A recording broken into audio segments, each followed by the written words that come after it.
Okay, so good evening everyone. I hope nakikita niyo ako na maayos. It's late at night, but we will keep on pushing. Thank you for coming, Sis Lourdes and si Thor. So, tonight's meeting, pag-uusapan natin kung paano yung prospecting on social media and gaano kabilis pwedeng mag-close, no?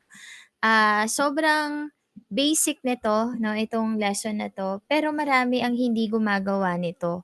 And the reason why, gusto ko siyang i-follow up dun sa lesson natin nung nakaraan which is yung, um, ano ba yung topic nung isang araw yung, prospecting list 'no, kung paano mo magagawang mag-add ng mga prospects sa iyong listahan and keep on growing your, list 'no. Kasi siyempre dapat ang mindset natin everyday mapalaki na mapalaki yung list natin and then at the same time makapag-social media prospecting tayo, habang wala pang ads 'no.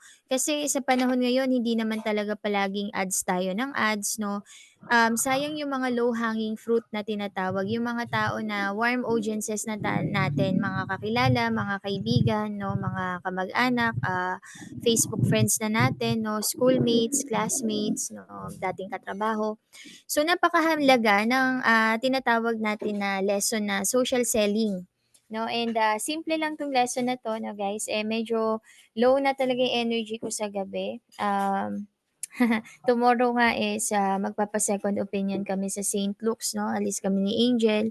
Pero I keep on pushing kasi, mahalaga para sa akin yung, follow-up sa training 'no, hangga't hindi ko pa siguro kailangang operahan or ano man 'no. At least, nakapag-ano tayo na, nabigay ko yung mga puwede nating gawin, habang hindi pa tayo nakakapag-create ng low ticket offer natin, habang wala pa tayong funnels, habang wala pang ads. So, sino sa inyo yung excited matutunan kung paano mag-social selling sabay close agad? Meron na ba sa inyong alam na strategy na gano'n? Social selling sabay close agad. Actually 'no, makakasabay kayo sa akin kasi as of now, gustuhin ko man actually na gawin 'tong social selling personally, ako coach wala pa akong alam coach, okay. Sa ngayon kaya so ang priority ko nga these days 'no is lutuin yung mga healthy food ko 'no, mag-juicing-juicing everyday. Tapos, humahabol ako sa mga planning 'no, um yung mga trabaho ng leader ng isang coach 'no. So hindi na muna ako sa social selling prospecting. So ang plano ko sana 'no, habang ako yung gumagawa ng mga general plans 'no, pag-create ng offer 'no, business planning, um, pagbibigay ng access 'no, sa mga tools, kayo yung social selling 'no, kayo yung nag invite ng, mga KKK niyo, kaibigan, kakilala 'no, para gawin yung social selling na yun 'no. So, sa akin kasi nagawa ko na 'to before, simple lang siya, madali lang siya, okey? Ilang steps lang siya actually. So, maraming gumagawa ng social selling online 'no, yung mga, "Hello, kumusta ka na?" Sabay send ng link. Na-experience niyo ba yun? Yung kinamusta ka, mga nasa network marketing din 'no, tapos sabay send ng link, tapos parang iniwan ka na sa ere, pagka-send ng link parang, "Ba-bye na." 'Di ba, "Bahala ka, attendan mo naman yang Zoom link na 'yan." Oo, coach, 'pag out of nowhere. Biglang, "Hello, kumusta ka na? Ito nga pala yung company namin." Sabay send ng link, "Attend ka naman ng Zoom." Mga gano'n, 'di ba? Ang daming gano'n 'no, nakakairita 'di ba, kahit ako naiirita ako sa gano'n. Pero ang ginagawa ko kasi 'pag minsan karamihan students ko nagyayaya sa'kin, sinasabi ko, "Ay bro, thank you, Nagiging polite pa rin ako 'no. Nasabi ko pa rin na, "Pasensya ka na, meron na kasi akong company ngayon," ganyan, "saka okey na ako dito," ganyan. So tayo, paano natin siya gagawin ng tama 'no, paano natin siya gagawin ng tama? Okey, so wala tayong slide ngayon 'no, kasi extra time siya sa energy ko, pero discuss ko na lang and then mag-take down notes na lang kayo, okey? So back in 2016, 17 paumpisa pa lang yung Facebook ads nun, dito lalo na dito sa Philippines. Hindi pa kami nag-aano nun, FB ads 'no. Ang ginagawa namin 'yan, more on nagla-live kami, kasagsagan din ng FB Live nun. Tapos ayun, nagso-social selling kami. So, ano bang ibig sabihin ng social selling 'no? From the root word social and then sell. 'Di ba, simple lang siya. You have to be social muna before you sell. Oh, 'di ba ang dali? So, kapag sinabi nating magiging social ka muna, step number one is that yung listahan natin ng mga prospect natin, which is na topic na natin nung nakaraan, 'di ba? Is that pupuntahan natin isa-isa yung mga Facebook profile nila, 'no? Puwede mo kasi 'tong gawin either sa Facebook, puwede mo rin siyang gawin sa telephone, 'no? So, ang gagawin mo diyan, let's say una muna sa Facebook makiki-social-social ka muna 'no. Halimbawa yung kaibigan mong si Pakunda, okey si Pakunda, dati mo siyang ka-OFW 'no tapos, matagal na kayong hindi nag-uusap 'no, pero nasa Facebook siya. Ang gagawin mo hindi mo siya i-cha-chat sa Messenger na, "Hoy Pakunda kamusta ka na? By the way meron nga pala akong company, ito yung link attend ka ng Zoom." Hindi gano'n, Huwag niyong gagawin 'yun. So, ang gagawin niyo 'no, pupuntahan niyo muna yung profile ni Pakunda, na yung kanyang Facebook page ay Facebook profile 'no. Then tignan mo dun yung kanyang mga ganap. Ano ba yung mga ganap sa buhay niya 'no, meron ba siyang bagong anak? Ikakasal ba siya, kakakasal niya lang ba, nag-celebrate ba siya ng birthday niya? May bago ba siyang aso 'no, nag-shopping ba siya kasama ng nanay niya? Or let's say baka may sakit siya 'no, parang ako. So, napakahalaga ng, mag-i-spy ka muna, be social muna 'no, social-social muna tayo. Na 'pag nakita mo, "Uy, si Facunda pala may dalawang anak na, tapos ano pumapasok sa school 'no, tapos siya naghahatid ta's meron silang tricycle 'no, siya pa pala nagda-drive sa mga anak niya." So, nakita mo ngayon 'no, medyo ano na pala, nag-for good pala si Facunda sa Philippines, kaya lang parang medyo may kulang pa sa buhay nila siguro 'no, parang gano'n. So ikaw, nagawa mo yung background check mo, 'di ba? Ang gagawin mo ngayon saka mo i-cha-chat si Pakunda sa Messenger or mas maganda mag-comment ka muna dun sa post niya, 'no. Kasi tayong mga tao 'no, kaya tayo nag-ano, nagpo-post sa social media kasi gusto natin ng atensyon, 'di ba? So kapag nag-comment ka dun, eh, matagal na kayong hindi nag-uusap, comment ka muna dun sa post niya, "Uy, ang ganda naman ikaw ang mommy ta's ikaw pa nagda-drive ng tricycle para sa mga anak mo paghatid sa school." Bihira 'yan, yung mga ganyang marunong mag-tricycle na mga babae, 'di ba? Oh, huwag mo na maingay, Abby. So tapos, nag-comment ka ng gano'n. So ang mangyayari, magko-comment din 'yan si Pakunda 'no, "Uy, kumusta ka na? Tagal na natin 'di nag-uusap, Actually, mas maganda nga 'pag comment muna kaysa chat. Kasi kadalasan ng mga nagcha-chat may kailangan, 'di ba? Mangungutang, magbebenta, magyayaya ng networking, 'di ba mga gano'n? Kaya mas maganda comment muna. Tapos sabihin mo, "Oh, okey naman ako Pakunda, ganyan-ganyan. Ikaw, sipag mo, By the way may PM nga pala ako sa'yo." 'Yun.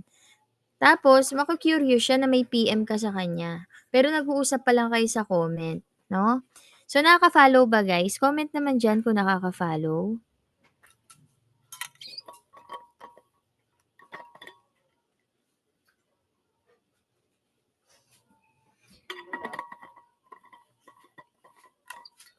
Yes, coach. Okey. Sige, sumegway muna ng inom. Okay. So, comment muna 'no. Number one, spy muna tapos comment. So, ngayon nasabi mo na sa kanya may PM ka sa kanya, 'di ba? So, check niya ngayon yung inbox niya dun kayo mag-uusap 'no. By the way nga pala 'no, Makunda, ay nakita ko na dalawa na pala yung anak mo 'no, at, masipag ka palang ikaw pala naghahanap buhay. Ang gagawin mo ngayon, step number one spy, step number two comment, tapos inbox, usap na kayo sa chat, chikahan, i-bonding niyo muna siya, i-chika-chika, i-bonding niyo muna siya sa Messenger. Ang point ng Messenger is, alam niyo yung mga nasa Pogo guys? Pogo 'no, ang daming mga scam 'no, love scam. Alam niyo hindi nila sinesendan ng link 'yan para mag-invest, hindi dahil sa ano tayo, gano'n, iba 'no, pero may matututunan kayo sa strategy nila, nung mga nagla-love scam do'n.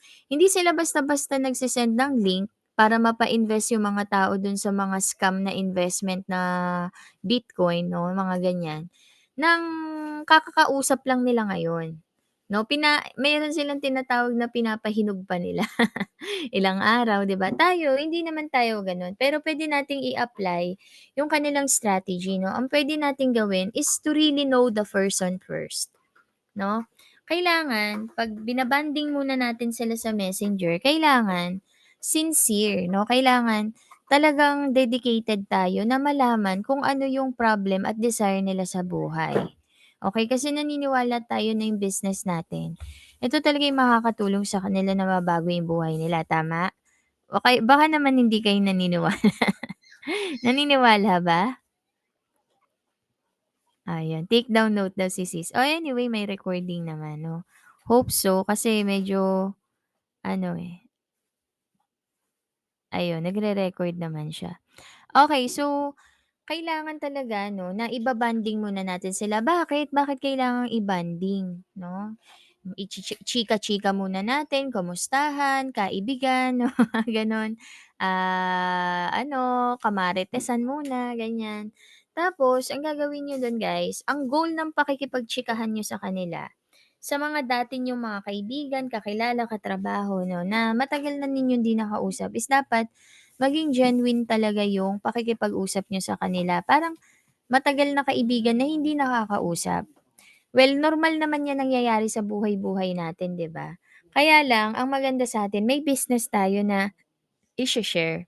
Sa ibang tao kasi puro chika-chika, chat-chat, walang negosyo, walang income. Tayo meron, 'no? And talagang it changes lives of people out there, mga kaibigan natin, 'di ba? 'No, at the same time, yun nga lang, puwede na tayo matuto sa strategy na ginagawa ng ibang company or ibang businesses. So ngayon, kapagka chinat natin sila 'no, ang goal natin sa pakikipagtsikahan sa kanila is hindi para makipagtsikahan na walang papupuntahan, kundi para malaman lang 'tong dalawang bagay na 'to. Take down note niyo, ha. Again, ulit tayo, recap 'no. Spy muna yung Facebook profile, comment sa mga post nila. 'Pag nag-comment na, sabihin niyo na may PM kayo sa kanila. Pangatlo, i-chat na ninyo sa Messenger, i-bonding, chikahan, et cetera. Kasi under Messenger, inaalam mo yung dalawang bagay, which is the problem and the desire. Okay? So, kasi ito kabisado ko na kaya wala na tayong slide. Problem saka desire. Ano ba yung current na problema nila sa buhay? Kulang ba sila sa time and financial freedom, which is most of the time yan yung problema? Wala ba silang trabaho? May sakit ba sila, 'no? Um, let's say meron ba silang utang o gusto ba nila mabago yung buhay nila? May problem ba sila sa family nila, members, 'no? May pangarap pa ba sila? Gusto pa ba nila na magkaroon ng bagong sasakyan, bahay, gano'n? Gusto ba nila ng escape like magkaroon ng sariling negosyo, be their own boss and earn from home? O okey na sila sa trabaho nila? So, alamin niyo yung mga problems nila 'no, ano ba yung mga current na pinagdadaanan nila 'no. Tapos, pangalawa alamin niyo yung mga desire nila 'no, ayan. So, nakaka-follow ba guys? Comment naman diyan.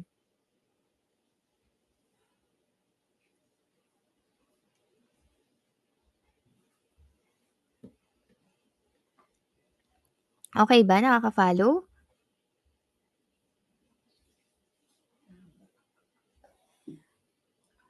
Opo, coach, okey. So ayun ano, hanapin din ninyo yung desire nila 'no. Gusto pa ba nila na magkaroon ng mas magandang buhay 'no, gusto pa ba nila na yumaman, gusto pa ba nilang maging successful 'no, makapag-travel in different countries, 'di ba? So kailangan hanapin natin yun, bago natin i-offer yung business natin. Kasi baka mamaya 'no, offer tayo ng offer ng business, eh, may sakit pala sila. 'No, ang focus ng isip nila hindi para mag-business, wala silang energy dun. Pero makukuha mo pala sila sa product kasi may sakit sila. Okey, parang ako, busy ako sa business 'no, sa ibang aspeto ng business, eh, may sakit ako. Pero nakuha ako ni Ma'am Tess dahil sa product. Pero kung in-offeran niya ako ng business agad, hindi, no ako agad dun. 'no. Pero nakuha niya ako 'no, kasi tinanong niya muna ako, "Ano bang pinagdadaanan ko?" Okey, may sakit, okey punta bigyan kita ng free scan sa office, oh, ayun. 'Di ba? Kasi 'pag hindi natin natumbok yang problem and desire ng taong kausap natin, balewala yung effort natin mula umpisa. Okey, so napakahalaga na malaman muna natin kung ano yung ano nila, problem and desire. Okey? So ayun, teka hinga lang ako guys, Medyo hirap din magsalita kapag ano, may nakabara talaga. 'Wag muna maingay, Awil.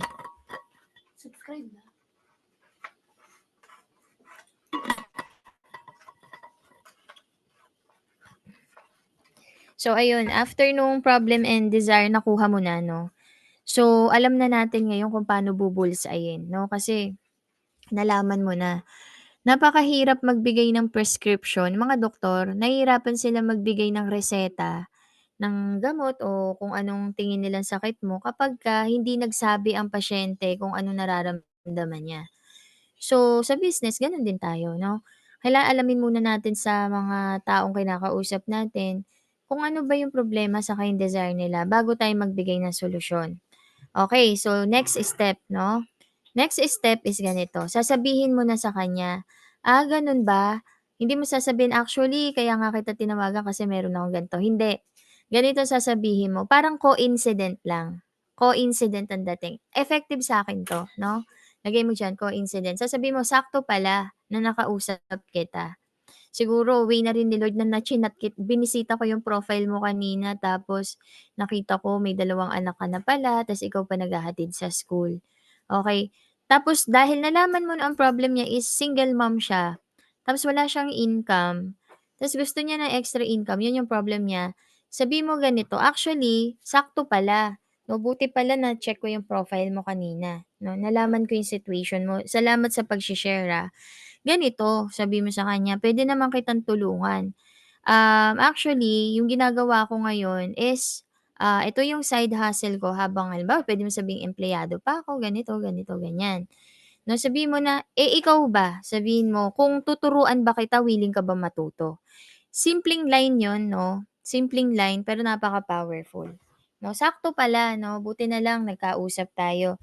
Eh, ikaw ba, kung tutulungan ba kita na magkaroon ka ng income, ibabato mo sa kanya yung sinabi niya na single mom siya, may 2 siyang anak, nag-aaral, babato mo lang yung problema saka yung desire sa kanya 'no.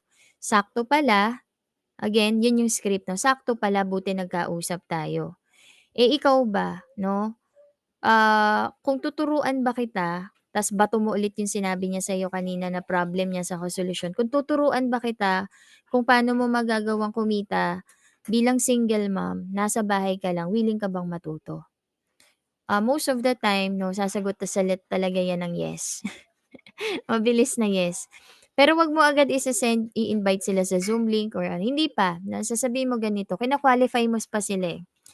Sabihin mo sa kanya, "Okey, sige, pero kailangan ko ng commitment mo, ha. Let's say sa loob ng, tawag magkano kailangan ko ng commitment mo, Magkano naman ba yung extra income na gusto mong kitain, habang nasa bahay ka? Kahit na single mom ka or may trabaho ka." Yun yung pangalawang powerful na question. Bakit? Kasi makukuha mo yung attention nila 'pag pera na yung pinag-uusapan. Pera, 'di ba? Tanungin mo siya kung magkano yung extra income. Sabihin mo rin minsan nagjo-joke din ako diyan, "Wag naman masyadong malaki ha, kasi mag-uumpisa pa lang tayo dito baka hindi kayanin ng powers ko, hindi kayanin ng powers natin." Minsan nagjo-joke ako ng gano'n 'no, para medyo i-segue ba, ise-segue 'no, kasi bina-bonding chini-chika mo siya, 'di ba? So after nun, pagka nag-ano na siya 'no, sinabi niya, "Siguro mga 20,000 a month." Basta mapalitan lang yung sahod ko sa factory, yung dati nating trabaho sa abroad, gano'n siya. Okey pagka mga ta's ako se-segue na naman ako niyan, sasabihin ko, okey pagka mga ganyan kasing ano, income, kailangan at least magko-commit kang matuto sa training ng kahit 1 oras, 1 araw. Parang tayo 'di ba, 9 o'clock 'di ba? Okay, so kahit 1 oras, 1 araw. Ikaw ba, may free time ka pa ba na mga gano'n, 30 minutes hanggang 1 oras, 1 araw? Kasi siyempre 'tong gagawin natin, trabaho 'to, 'di ba? Kailangan meron tayong maglalaan tayo ng oras saka panahon dito. So sasabihin niya siyempre for sure sasabihin nun, "Oo naman, wala naman kasing business saka ano na hindi ka maglalaan ng oras," 'di ba? So at least nagiging realistic yung dating ng prospecting mo sa kanya. Tama ba guys? Tama ba, nakaka-relate ba? Sige nga, sagot nga ulit diyan. Se-segue ulit ako.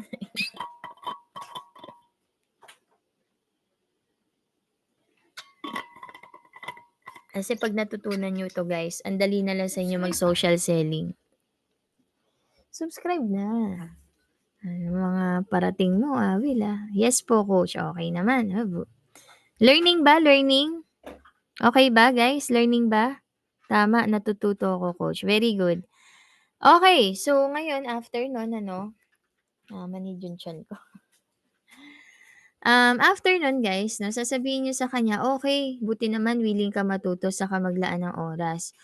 So, ang first training natin, ganonin niyo siya 'no, training, sabihin niyo training, hindi a-attend ng Zoom, Kasi gasgas na yung umattend ka ng Zoom, punta ka sa business office, business presentation.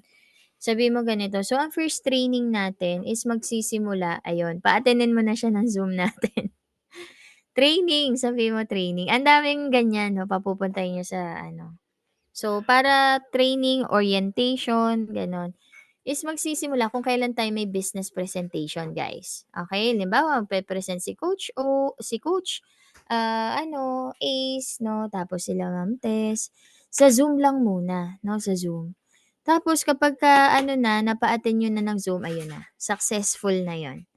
Okay, saka na natin pag-uusapan yung closing 'no, kasi medyo kinakapos na ako ng hininga, eh. Yun lang muna yung social social selling techniques natin. Okay ba? Na-gets ba guys? 'No, kasi after nilang maka-attend ng training 'no, ayun saka natin sila iko-close online 'no. Ayun, learning po, bagong kaalaman na naman ang gagawin ko. Very good. O simple lang ba yung social selling? Social selling strategy? Sige nga, sinong makapagme-memorize ngayon para mapalitan naman ako sa pagsasalita? Puwede mo bang i-discuss ulit, Sis Lourdes?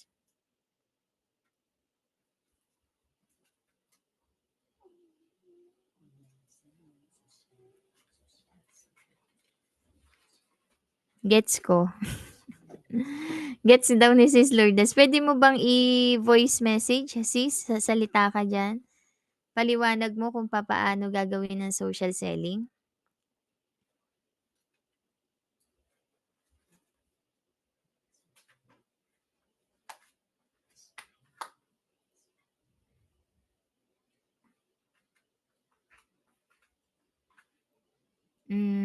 Sis, naririnig mo ba ako?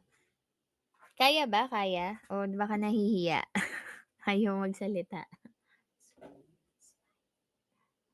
Spy.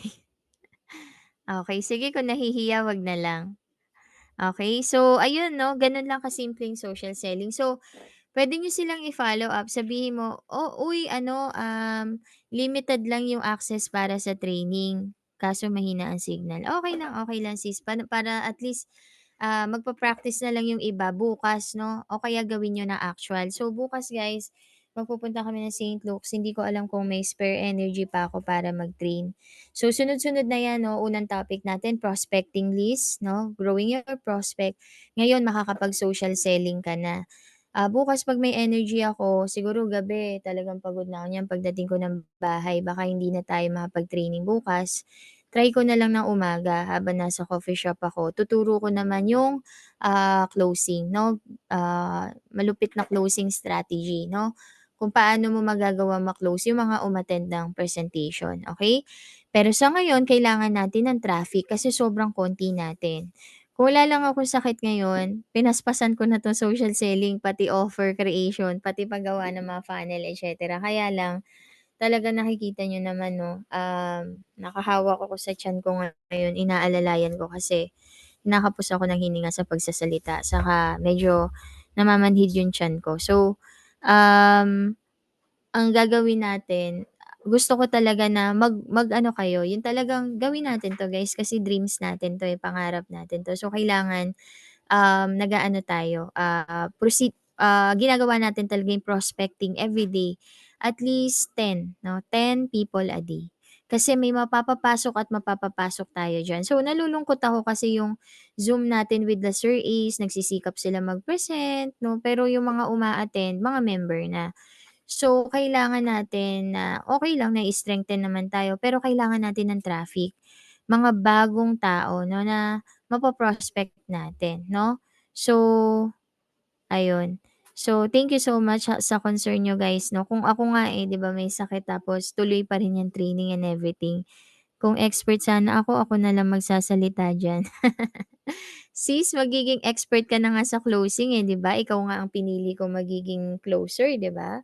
Ng ano natin, low ticket offer natin. So, ayun 'no, ta's ipa-practice pa kita sa high ticket offer. So, ang gagawin natin ano, napakahalaga na prospecting 'no, focus tayo. So, sino magko-commit na gawin ang prospecting bukas ng 10 kada isang araw?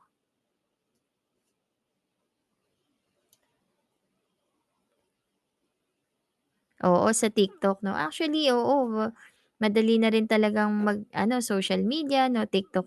Pero ang buhay talaga ng negosyo natin guys, lalo na sa ganitong industriya, prospecting and closing lang talaga. Sa social media, warm audiences, offline, prospecting, closing, tapos ads closing, dalawa lang 'yan. Prospecting, closing, galing sa offline mo, tapos ads saka closing, galing sa ads. Okay. So ayun na. So ayun lang guys ano, basic knowledge. So again, sino magko-commit bukas na ayan, ako po mag-start bukas. Ayun. Thank you sis, thank you sa commitment niyo. Oh, sis Gemma ha, bukas din, try na rin ha. Oh, yan. Okay sige guys, sumid ako. Thank you and good night. Ako mahawa.